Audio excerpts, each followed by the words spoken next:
Praktek pembelajaran. Pengaruh pembaruan Islam di Indonesia. Assalamualaikum warahmatullahi wabarakatuh. Waalaikumsalam warahmatullahi wabarakatuh.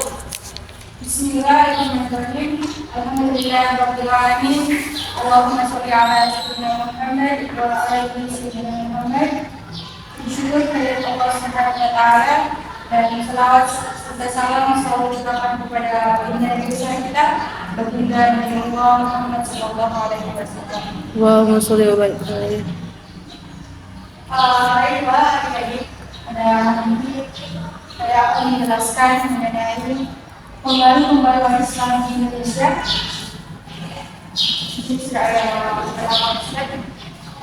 Yang pertama kita akan membahas tentang gerakan pembaruan Islam di Indonesia.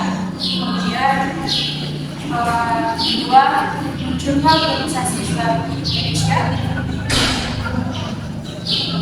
Terus yang ketiga, tentang tokoh-tokoh pembaru Islam di Indonesia. Nah, bagian pertama yang saya akan jelaskan yaitu tentang pengaruh gerakan pembaruan Islam di Indonesia. Yang dimana Islam merupakan Islam yang pertama yang dulu pada perubahan atas apa yang dan bagaimana perlunya perubahan secara hanif dan hakiki untuk menuju kepada abad kebenaran dan dengan mengakui adanya perubahan menuju dengan modernisasi. Gerakan pembaruan Islam berjalan melalui sejarah dan panjang. Perkembangan pembaruan Islam paling sedikit telah melewati beberapa tahap yang berbeda. Dan itu gerakan tersebut juga menunjukkan hal yang berbeda. Dan terdapat beberapa proses yang berkesinambungan dalam perkembangan proses pembaruan. Kemudian gerakan pembaruan Islam di Indonesia mulai bergeliat di awal abad ke-20 Masehi. Pengaruh Islam yang sudah berlangsung di Timur Tengah secara pelan memberikan pengaruh besar di Indonesia. Gagasan Pan-Islamisme yang dicetuskan oleh Sayyid Jamaluddin Al-Afghani yang kami baik oleh tokoh-tokoh pembaruan di Indonesia. Gerakan ini berdampak luas terhadap munculnya gerakan nasionalisme di Indonesia, sehingga masyarakat Indonesia tergerak untuk berbangkit dan bersatu untuk memperkuat keukhuwah Islamiyah. Nah, berbagai upaya pembaruan yang ditempuh oleh para ulama-ulama di Indonesia, munculnya organisasi-organisasi sosial keagamaan Islam telah menumbuhkan benih-benih nasionalisme dalam pengertian modern. Tokoh-tokoh organisasi juga menyadari bahwa betapa pentingnya lembaga pendidikan untuk menopang generasi muda penerus bangsa.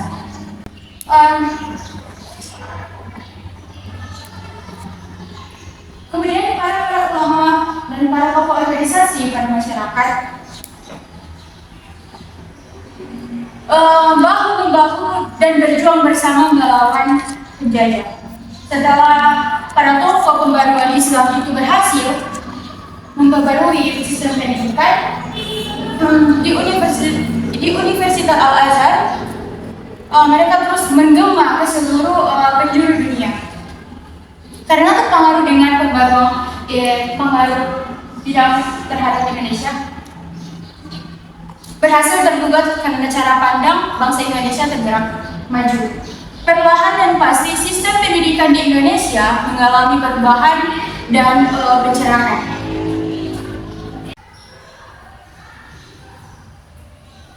Kemudian kedua, Syarikat Islam Indonesia. Syarikat Islam Indonesia atau SI Indonesia adalah organisasi masa tertua yang terdiri sejak era kolonialisme.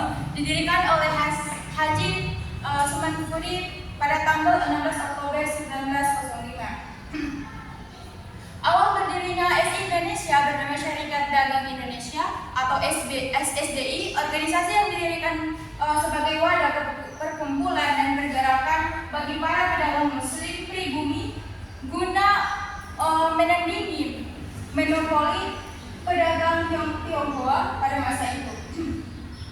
Dan yang ketiga, Persatuan Umat Islam. Persatuan Umat Islam atau PUI yang didirikan oleh Kiai Haji Abdul Khalim yang merupakan seorang ulama pengasuh di Pondok Majalengka, Jawa Barat. Pada tahun 1911, PUI adalah gabungan dari dua organisasi Islam yang ada di Jawa. Di Jawa Barat, yaitu ada Persyarikatan Umat Islam dan organisasi Al-Ittihad Islamiyah.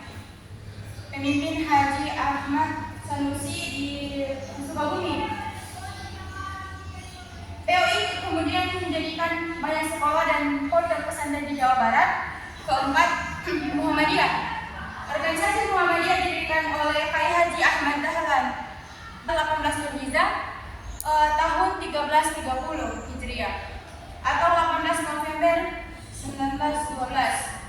Kelahiran dan keberadaan Muhammadiyah pada awal berdirinya tidak lepas dan merupakan manifestasi dari gagasan pemikiran dan amal perjuangan Kiai Haji Ahmad Dahlan.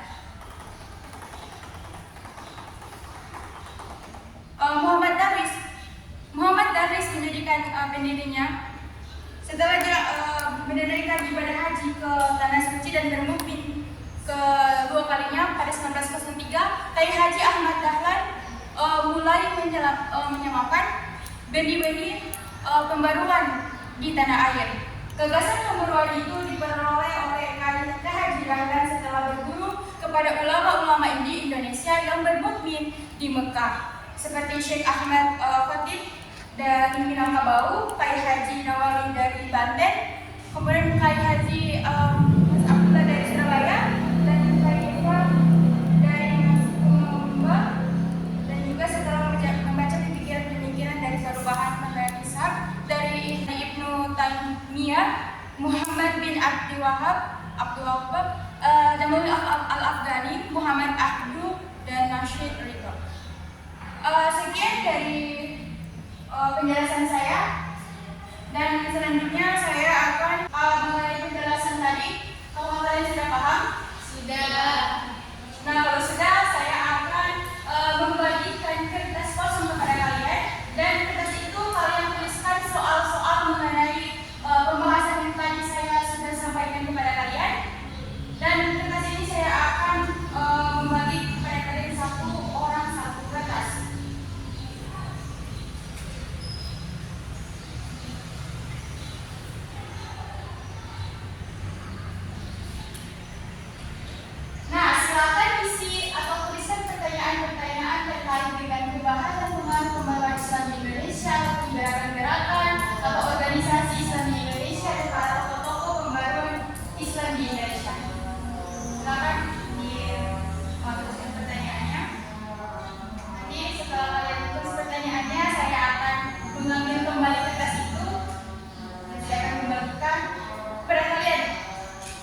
Sudah selesai? Belum. Bentar. Oke.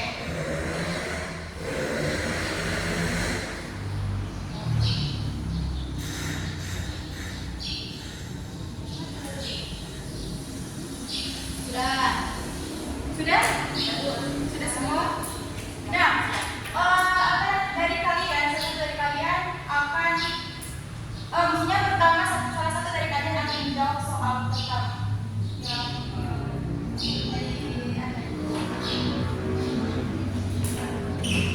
Soal ibu, Ya.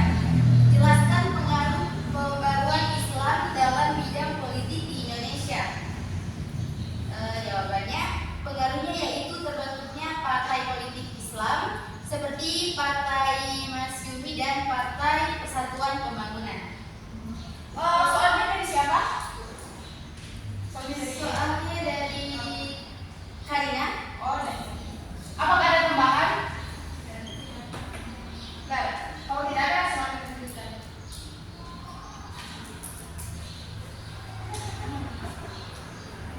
Pertanyaannya, jelaskan latar belakang pembaruan Indonesia. Jawabannya, krisis umat Islam sejak abad ke-18 Masehi, krisis yang meliputi ringkasan invasi politik, kultural, intelektual dari dunia barat. Pertanyaan dari siapa? Dari Fadila. Apakah dari Fadila ingin menambahkan? Tidak. Kalau tidak, selamat melanjutkan. Pertanyaannya, jelaskan cara gerakan pembaruan di Indonesia. Jawabannya, gerakan pembaruan Islam di Indonesia pada awal abad 20 merupakan respon terhadap kemunduran keterbelakangan para penduduknya. Terima kasih. Pertanyaan dari Ani. Nah, kalau sudah tidak ada yang ingin menambahkan lagi? Sudah. Kalau tidak ada, sekian dari aktivitas pembelajaran pada hari ini. Semoga apa yang